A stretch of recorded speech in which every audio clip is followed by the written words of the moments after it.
পাল্টানো দরকার, চাই বাম সরকার। মোদী এবং অমিত শাহ অনুপ্রবেশকারী, প্রমাণ করুক নয়। বিজেপি আরএসএস এর পক্ষে পশ্চিমবঙ্গে ঢোকা অসম্ভব ছিল, তারা একটা শিখন্ডি পেয়েছে মমতা, বাংলাই লাল ফেরাবে। আদর্শের প্রতি ভরসা, মানুষের ভালোবাসা, এই দুটো নিয়েই চালিয়ে যাচ্ছে। আর বয়সটা সংখ্যা মাত্র, আসল তো হচ্ছে চিন্তা চেতনার প্রভাব। আমি যদি চিন্তার দিক থেকে বৃদ্ধ হয়ে যাই তাহলে বৃদ্ধ, আজ চিন্তায় আমি তরুণ থাকি, আমি তরুণ আজীবন। আমি সেদিন সবসময় নিজেকে মনে করি তরুণ। এই নবীন প্রজন্ম তারা খুব দ্রুত বুঝতে পারছেন যে তাদের সামনে একটা বড় মেঘ এসে সূর্যকে ঢেকে দিয়েছিল, সেই মেঘটা সরে যাচ্ছে, সূর্যের আলো তারা উত্তাপ অনুভব করছেন, তাই তারা আমাদের সঙ্গে থাকছেন এবং থাকবেন। মূল প্রতিদ্বন্দ্বী এখানে কে যাদবপুরে? আরএসএস। আরএসএস গোটা পশ্চিমবঙ্গে মূল প্রতিদ্বন্দ্বী হচ্ছে আরএসএস। আরএসএস এর দুই সন্তান আমি বলি, একটা হচ্ছে বিজেপি বড় সন্তান, আর ছোট সন্তান হচ্ছে মমতা, একজন কন্যা একজন পুত্র। সেজন্যই উভয়ই আরএসএস এর কর্মসূচি রূপায়িত করছেন, তার বিরুদ্ধে আমাদের লড়াই। জিজ্ঞাসা করবেন তো তৃণমূল কংগ্রেসের লোকেদের, তাদের এই প্রচারের এত টাকা কে দিচ্ছে? আমি দেখছিলাম আপনি যখন ভাষণ দিচ্ছিলেন প্রচার শেষে, আপনি এপস্টিন ফাইল থেকে শুরু করে নরেন্দ্র মোদী সমস্ত একদম সবটা, সার্বিক দেশ থেকে শুরু করে বিশ্বের যে বর্তমান পরিস্থিতি সবকিছু তুলে ধরছেন। মানুষ কি সংযোগ করতে পারবে বিষয়গুলো? আমরা মানুষকে খুব বোকা ভেবে ভুল করব। মানুষের হয়তো বুঝতে সময় লাগে, কেন মেঘটা কাটতে সময় লাগছে, কিন্তু সব মানুষ এটা বোঝেন। আজকে ভারতবর্ষ কোথায় পৌঁছেছে? আমি তো বিজেপি কর্মীদের বলে, ভাই দল বেঁধে তোমরা তোমাদের ফাদারল্যান্ডে চলে যাও, আমাদের মাদারল্যান্ডকে কলুষিত করো না। আমি তো বহু মিটিং এ বলছি। কোথায় ফাদারল্যান্ড? কারণ মোদী বলেছে ইসরায়েল তার ফাদারল্যান্ড। ইসরায়েলকে যারা ফাদারল্যান্ড মনে করতে পারে, তারা তো কোনো মতেই ভারতবর্ষের সংস্কৃতির সঙ্গে মেলবন্ধন করতে পারবে না। সেদিন আমি খোলাখুলি বলে বললাম, আমি কখনো মেপে কথা বলি না। আজকে যে ক্রাইসিস, এলপিজি ক্রাইসিস হোক বা এই যে তেলের সংকট, হ্যাঁ, ভারত সরকারের অর্থনীতি, বিদেশ নীতি। আমাদের ধারাবাহিক বন্ধু ছিলেন ইরান। ইরান একটা প্রাচীন সভ্যতা, পারস্য থেকে ভারতবর্ষের সাংস্কৃতিক যোগাযোগ বহু যুগে। আমি তার হাত ছেড়ে দিয়ে হাত ধরলাম ইসরায়েলে কেন? এফটিনে আমার নাম আছে এবং ট্রাম্প বলেছে আমি তোমার কেরিয়ার শেষ করে দেবো, তাই ট্রাম্পের কথায় নাচতে নাচতে আমি আমার আত্মসম্মান বিসর্জন দিয়ে দিলাম। বিজেপি তাহলে যে সুরে বলছে পাল্টানো দরকার, আপনিও কি বলবেন পাল্টানো দরকার? পাল্টানো দরকার, পাল্টাবে ভালোর দিকে, খারাপের দিকে না। 2011 সাল থেকে পশ্চিমবঙ্গ দেখেছেন পাল্টে তারা পেছন দিকে চলে গেছেন, পাল্টা দিকে তারা এমন ঘূর্ণিঝড়ে পড়ে গেছেন, উল্টো দিকে চলে গেছেন। পাল্টানো দরকার, চাই বাম সরকার।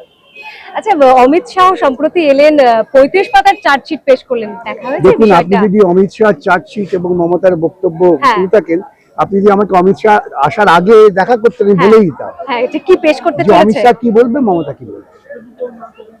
ক্লাসটা তো হয়ে গেছে এবং সেই চলছে। মানুষের সমস্যা নিয়ে একটা কথাও বলেছে। অনুপ্রবেশ ইস্যুতে তো অনুপ্রবেশ ইস্যু তৈরি করেছিল কে? মমতা। এটা মানুষের সমস্যা নয়, এটা বিজেপি। অনুপ্রবেশ মানে বন্ধ করাটা একটা মূল উদ্দেশ্য। অনুপ্রবেশটা কোথায়? 14 বছর, 2014 থেকে 2026 ক্ষমতায় আছো, 2011 থেকে 2026 ক্ষমতায় আছো, 15 জন অনুপ্রবেশকারীকে চিহ্নিত করেছো। আমি যদি বলি, আমি তো বলেছি, শুধু বলছি কেন, যে আমি বলছি মোদী এবং অমিত শাহ অনুপ্রবেশকারী, প্রমাণ করুক নয়। চ্যালেঞ্জ আমার, মুখোমুখি চ্যালেঞ্জ। অবশ্যই অমিত শাহ মোদী আমার সাথে, আমি বলছি তুমি অনুপ্রবেশকারী। তবে অমিত শাহ এটা কিন্তু বলেছেন যে বামপন্থীরা এর থেকে ভালো ছিল। সেটা তো বলতেই হবে, নিজে ধরা পড়ে যাচ্ছে তো, বুঝতে পারছি, এখন বলার জন্য বলতে হবে বামপন্থীরা ভালো ছিল। কিন্তু অমিত শাহ যা বলেছেন, এটা কি বাম ভোট টানার জন্য?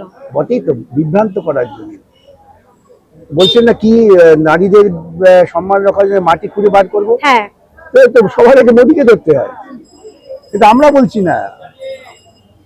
ওর জীবনী যে লিখে একেবারে বিজেপি জয়গান করে চূড়ান্ত পর্যায়ে নিয়ে গেলে, সেই মহিলা কি বলছেন? মোদীকে তো অমিত শাহ ধরে দেখে মোদীকে একটা সামান্য তদন্ত করতে ভয় পাচ্ছেন, আর এসব বড় বড় কথা। কিন্তু বাংলায় যে সাম্প্রদায়িক রাজনীতির উত্থান হয়েছে, সেই প্রেক্ষাপটে আপনাদের লড়াই তো বেশ কঠিন। কিভাবে লড়বেন? সেজন্য তো বললাম আরএসএস এর বিরুদ্ধে লড়াই আমাদের। মমতাকে মহাভারতের কথা বলা তো, মহাভারতে ভীষ্ম ছিলেন অপরাজেয়। বিশ্বকে পরাজিত করবার জন্য একটা শিখণ্ডীর দরকার ছিল। নিশ্চয়ই জানেন আপনার কাহিনীটা কি। এবং ওই শিখণ্ডী দেখে বিশ্ব পরাজিত হয়ে গেলেন, চলে গেলেন একেবারে মৃত্যুশয্যায়।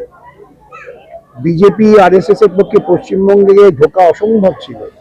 তারা একটা শিখণ্ডী পেয়েছে মমতাকে দাঁড় করিয়ে পশ্চিমবঙ্গকে তারা প্রকৃতপক্ষে ধর্মীয় বিভাজনের ভিত্তিহীন করেছে। একজন বৃদ্ধা বলছিলেন সকালে যখন এই প্রচারে বেরিয়েছিলাম, আমাকে ডেকে বললেন, আমরা যে ভোটটা দিই সেই ভোটটাই পড়বে তো। অর্থাৎ তার মনের মধ্যে আশঙ্কা যে তার ভোটটা, তার মতামত ঠিক মতো প্রতিফলিত হচ্ছে কিনা। এই সব কিছুর বিরুদ্ধে আমাদের ঐক্যবদ্ধ লড়াই। সকাল বিকেল তো মানুষের কাছে পৌঁছচ্ছেন, তো কি মনে হচ্ছে, কেমন সাড়া পাচ্ছেন? আমার সঙ্গে ঘুরলেন, ঘুরে দেখলেন মানুষ কি বলছে, সেটা থেকে বুঝতে পারবেন।